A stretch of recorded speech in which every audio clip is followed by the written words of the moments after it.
दोस्तों, केंद्रीय कर्मचारियों की रिटायरमेंट आयु के साथ साथ कर्मचारियों का महंगा भत्ता, इसके साथ इसमें सैलरी पेंशन डीए महंगा भत्ते के बाद अब 8 बड़े फैसले सामने आ चुके हैं। आज की जो बड़ी खबर आ रही है, सुप्रीम कोर्ट के फैसले के बाद सरकार ने जो आपका महंगा भत्ता यहाँ पे बढ़ाया है 7% डीए महंगा भत्ता। भारत सरकार की तरफ से इसमें एक बड़ा यहाँ पे उलटफेर होने जा रहा है। साथियों, इसमें देश के तकरीबन 48 लाख कर्मचारी, इसमें 68 लाख पेंशन धारकों की पेंशन बढ़ोतरी को लेकर सरकार की तरफ से 18 महीने बकाया डीए की राशि जल्द यहाँ पे जमा होने जा रही है। देखिए बड़ी खबर। आप बिल्कुल सही कह रहे हैं, आपातकाल में गलतियां हुई हैं, मान के चलिए। मैं मानता हूं, मैं स्पष्ट कहता हूं, कांग्रेस ने पहले भी कहा है। पहली बात तो एक तर्क और कुतर्क की बात है कि ये क्या बात कि आपकी 90% स्पीचेस पहले अमेंडमेंट से 1950 से शुरू होती हैं। हम आज के भारत में जो विकृतियां आई हैं उनकी बात कर रहे हैं। उन विकृतियों में हाफ अ मिनट सर, उन विकृतियों का उत्तर क्या है कि गलती आपने की या नेहरू जी ने की तो हम भी करेंगे, तो ये लॉजिकल नहीं है। लेकिन दूसरी बात, ये आपातकाल एक सीमा से बाध्य था, 18 महीने का था। जनादेश सबसे बड़ा होता है। इंदिरा गांधी के आपातकाल के बाद इंदिरा गांधी को जनादेश ने वापस चुनावित किया। ये आपातकाल एक संवैधानिक विकृति थी जो संविधान अनुमोदित करती है, संविधान अलाउ करती है। सबसे पहले है भय का वातावरण, अविश्वास का वातावरण, विभाजन का वातावरण। इसके लिए कोई थर्मोमीटर नहीं चाहिए। आप भी जानते हैं, हम भी जानते हैं, सेंट्रल हॉल, पुराना सेंट्रल हॉल से लेके अल्पसंख्यकों तक ये भय का वातावरण है।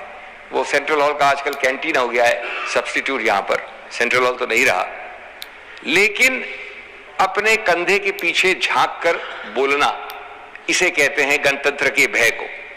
और मैं कहना चाहता हूं कि ऐसा वातावरण 75 साल में कभी नहीं आया, सिवाय उस 18 महीने में आपातकाल में, जिसके ऊपर मैं अभी आने वाला हूं। कभी नहीं हुआ। 2 उदाहरण देना चाहता हूं इसके, फिर आगे बढ़ूंगा मैं। एक उदाहरण तो अभी पिछले हफ्ते का है, दोनों में मैं पेश भी हुआ था। प्लेसेस ऑफ वर्शिप एक्ट में क्या हुआ और उच्चतम न्यायालय ने क्या कहा ऑर्डर 3-4 दिन पहले, उसकी बात मैं नहीं कर रहा हूं, आप सब जानते हैं। उन्होंने कहा कि जब तक हम इसको निर्णित करते हैं तब तक एक प्रतिबंध रखें, एक शांति बहाल रखें, एक स्टेबिलिटी रखें, स्थिरता रखें। जो महत्वपूर्ण है कि उस हियरिंग में केंद्र सरकार का क्या स्टैंड था। केंद्र सरकार, जो वैसे टेक्निकल रूप से तो एक न्यूट्रल होनी चाहिए थी, उन्होंने कहा कि ये आंतरिक आदेश नहीं दीजिए। माननीय अध्यक्ष जी, माननीय सांसद, 75वीं वर्षगांठ के उपलक्ष्य में इस वार्ता में मैं एक अत्यंत सरल लेकिन एक अत्यंत विचित्र और कठिन प्रश्न के साथ बात शुरू करना चाहता हूं। और वो प्रश्न ये है कि 1930 से 60 के बीच में जो लगभग 30-40 देश स्वतंत्र हुए साम्राज्यवाद से, उपनिवेशवाद से, यूके से, बेल्जियम से, फ्रांस से, नेदरलैंड से इत्यादि इत्यादि निकले, वहां की कॉलोनियलिज्म से। सिर्फ एक अकेला कोरा भारत है जो उन 30-40 देशों में से आज एक गौरवशाली गणतंत्र, लोकतंत्र है, बरकरार है आज 75 वर्ष बाद। ये एक बहुत ही विचित्र चीज। इसका कारण क्या है? तो कई कारण है। सबसे बड़ा कारण होता है गुड लक। लेकिन अगर और इसमें देखा जाए तो मैं समझता हूं कि एक अद्भुत जुगलबंदी थी। मैं नहीं कह रहा हूं कि एक ही कारण है। एक कारण निश्चित रूप से वो अद्भुत जुगलबंदी का है जो गांधी और नेहरू के बीच में थी, और जो ट्रिनिटी थी हमारी जीएनपी की, गांधी, नेहरू, पटेल की। कुछ तो ठीक किया होगा उस निंदनीय नेहरू ने, कुछ तो ऐसे संस्थागत और गैर संस्थागत स्तंभ बनाए होंगे हमारे संविधान के, जिससे आज इस 30-40 देशों में, अगर आप एशिया में देखें, अफ्रीका में देखें, साउथ अमेरिका में देखें, तो संविधान के और संविधानवाद के, कॉन्स्टिट्यूशनलिज्म के आपको सिर्फ खंडर दिखेंगे उन सभी देशों में। अगर एक ने वो हमको स्वतंत्रता दिलवाई और दूसरे ने उसको महफूज रखा, सुरक्षित रखा, तो कुछ तो ठीक किया होगा इन दोनों ने मिलकर। तो तो अब देखते हैं कि ये क्या संवैधानिक स्तंभ है जो 75 वर्ष से इस देश को गौरवशाली बना के रखा है, विश्व का सबसे बड़ा गणतंत्र। और उसके बाद साथ साथ देखते हैं कि उनकी वर्तमान परिभाषा क्या है, उन स्तंभों की, उन स्तंभों की का वर्तमान स्वास्थ्य कैसा है, स्वरूप क्या है, आकार क्या है। Friends, the first of those pillars, the non-institutional pillars, is secularism, one of the most misunderstood, most abused words, no doubt. Yes. You know, it's a self-protective mechanism, idea.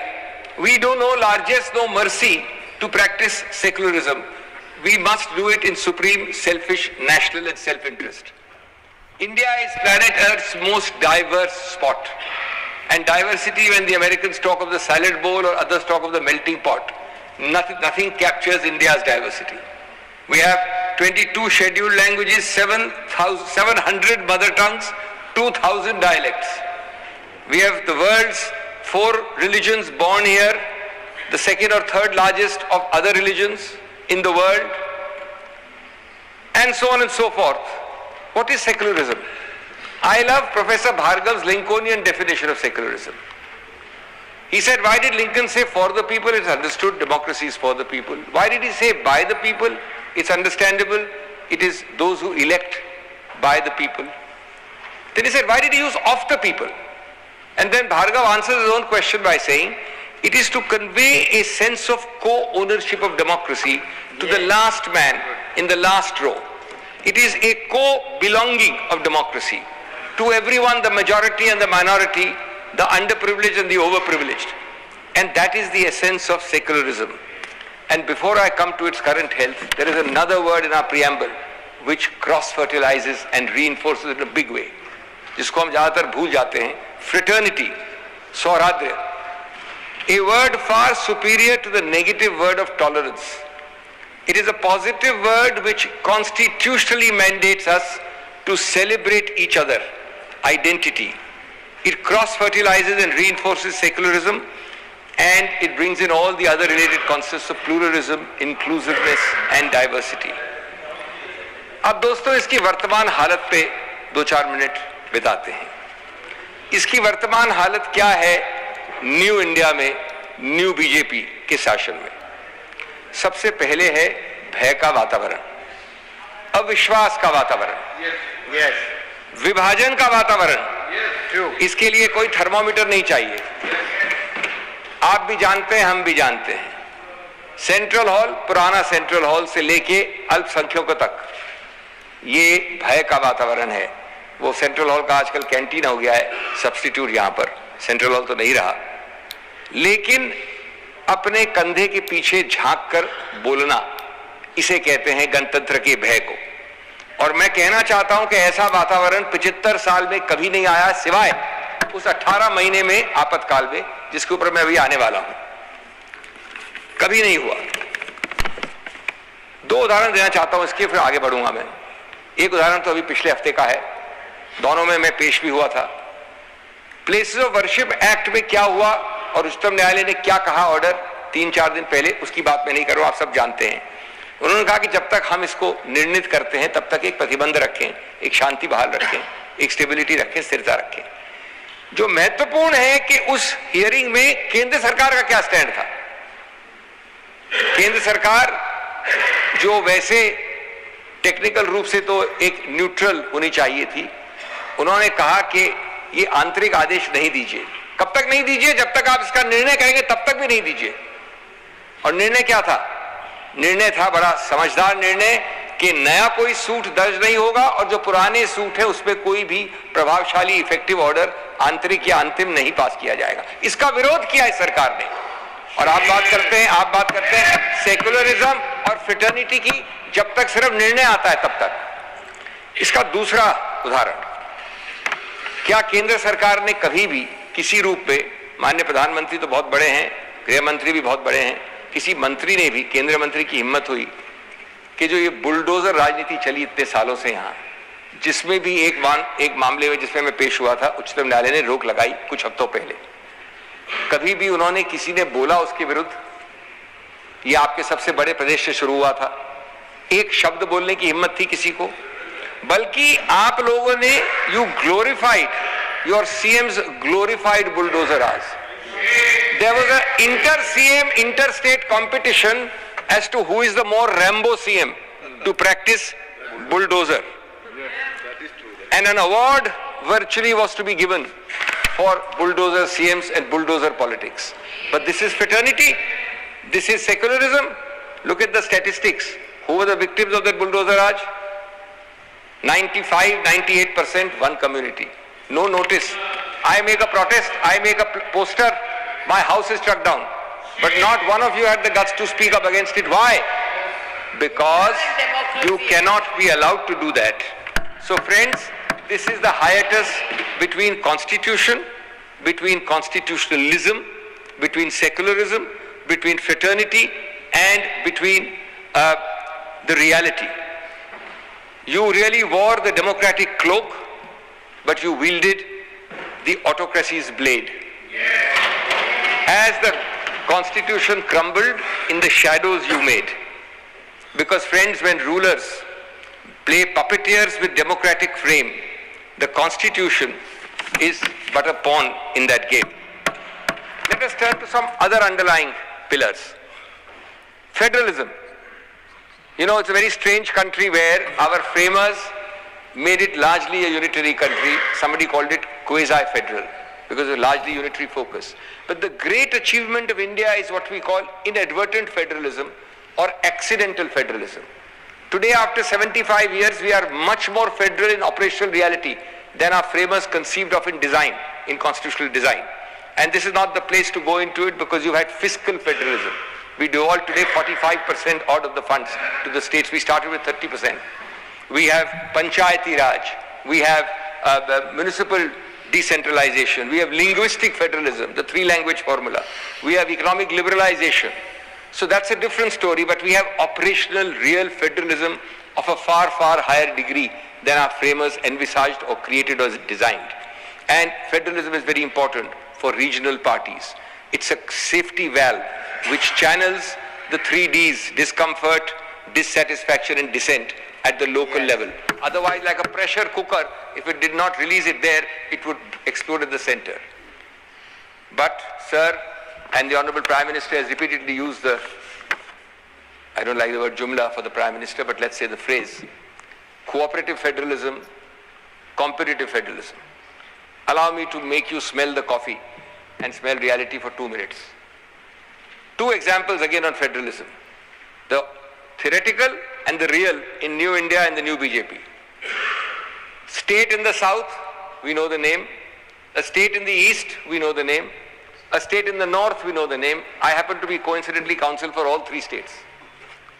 10 bills are passed by the state in the south. The Honorable Governor takes 1.5 years to decide not to decide. Because if he sends it back, as we all know, the state can pass it again. So he decides not to decide. I go to court, the court passes an order, so he then decides 1 and 9 he refers back. The assembly sends it back after 2 days, again Kumbhkarn's 6-month sleep. Then again you go to court. This time the Honorable Governor, well advised as he is, sends it to refers it to the President. What suffers? Governance for that state. The same thing happened in the eastern state. The same thing happened in the northern state.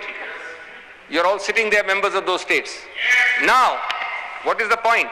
The point is that Baba Saheb Ambedkar said there cannot be 2 swords in 1 scabbard. एक म्यान में 2 तलवार नहीं हो सकती. The elected government is entitled to make its mistakes. It is democratically elected CM who is democratically entitled to make mistakes. If he makes a mistake, the governor is not a super CM to correct him. In fact, Baba Saheb Ambedkar in the next paragraph of that Do Myan wali paragraph, he says that we are thinking of only nominating governors and nobody might be ready to accept the job because he doesn't have any powers. But today we have super CMs and somebody else, not me, called them Supari agents of the central government. Sir, another example of federalism, competitive federalism, cooperative federalism is the CBI, this unwanted, uninvited guest who enters all our houses. Both Mr. Sibal and I are doing many cases on that. He enters a state without any consent, no general consent, no special consent, on very puerile and very strange grounds. Any number of cases. This is federalism. This is, sir, federalism in tatters. This is democracy dancing on the edge of ruin when power poisons the pillars of our constitution, of which, remember, federalism was held 30 years ago to be part of the basic structure. 30 years ago. So other pillars include the media and the bureaucracy. Sir, if you give me 2 minutes, more than 2 minutes, I've got 4 minutes I'll need. I'll be very fast. Honorable Chairman has given 15 minutes on listening. Sir, bureaucracy is supposed to be the steel frame, another pillar of our constitution. Is it a mud frame or a straw frame today? Put your hand on your heart and ask. The test which is paramount is servility and loyalty. HMV is the qualifying condition, not the old records of music we love. HMV means his master's voice. Any independence is met with retribution, fear, transfer, career, promotions, transfers, etc. From a watchdog, you've made it into a lapdog. And this is a decimation of yet another pillar of the Constitution. Media. And here I blame the media much more than the government. The media typifies the Margdarshak Mandal's eminent Greece, Advani ji, who said, when we asked you to bend, you crawled. गोदी media तो शब्द भी 2014 के बाद ही बना है. As this remarkable cocktail we see of overambitious anchors and media owners, pre-selected, pre-curated and pre-committed participants, motivated, slanted, distorted themes, we see this toxic triangle every evening. Sir, I call it verbal terrorism and visual extremism. But this is because the media, Godi, has been converted largely into a Godi media. It doesn't help anyone. This is an institution which was called the fourth pillar. It was called the fourth pillar without being. Press freedom is nowhere mentioned in our constitution. But it's given the status of a fourth pillar. Sir, मेरा समय कम है, जवाब नहीं दे रहा हूं मैं आपको. Vendetta politics. India is fortunate, unlike the two ladies who can't sit in Central Hall in Bangladesh, unlike Zia and Nawaz Sharif who can't sit in Central Hall in Pakistan. We were fortunate that we did not have vendetta politics. It started in a way in a South Indian state. It then traveled to an East Indian state. It went to the Battle of the Sardars in North Indian state. But largely the central government was free from it. So today you have, as one of your biggest alliance partners, the agencies, the three agencies we know well. And today, not only the laundry factory analogy, but a very good cartoon came when the Pope said, son, if you confess, all sins are forgiven. So the Indian man standing there on the side said, no sir, all sins are forgiven if you join the ruling party. Yeah. Sir, there are many more examples. My time is limited. I will end by saying कि बार-बार आपने आपातकाल की बात की. आप बिल्कुल सही कह रहे हैं, आपातकाल में गलतियां हुई हैं, मान के चलिए. मैं मानता हूं, मैं स्पष्ट कहता हूं, कांग्रेस ने पहले भी कहा है. पहली बात तो एक तर्क और कुतर्क की बात है कि ये क्या बात कि आपकी 90% स्पीचेस पहले अमेंडमेंट से 1950 से शुरू होती हैं. हम आज के भारत में जो विकृतियां आई हैं उनकी बात कर रहे हैं. उन विकृतियों में हाफ अ मिनट सर, उन विकृतियों का उत्तर क्या है कि गलती आपने की या नेहरू जी ने की तो हम भी करेंगे, तो ये लॉजिकल नहीं है. लेकिन दूसरी बात, ये आपातकाल एक सीमा से बाध्य था, 18 महीने का था. जनादेश सबसे बड़ा होता है. इंदिरा गांधी के आपातकाल के बाद इंदिरा गांधी को जनादेश ने वापस चुनावित किया. ये आपातकाल एक संवैधानिक विकृति थी जो संविधान अनुमोदित करती है, संविधान अलाउ करती है, संविधान के अनुसार हुआ, गलतियां हुई, अंत हुआ. आज इस अघोषित आपातकाल की क्या सीमा है? क्या संवैधानिक प्रतिबंध है? क्या संवैधानिक कंट्रोल है? जीरो. और इसलिए सर 10 वर्ष से, sir last point, can I take a minute, half a minute. Sir, I'm Please ending conclude as I now. started. You have Not with already mere taken words, sir. Just 30 almost seconds. 2 minutes you have 30 already seconds, taken. sir. Please. I'm ending with what I started, not with words, with a warning. And sir, with great respect to you and to the House, I say that the Constitution, that sacred scripture of our sovereignty, is under siege.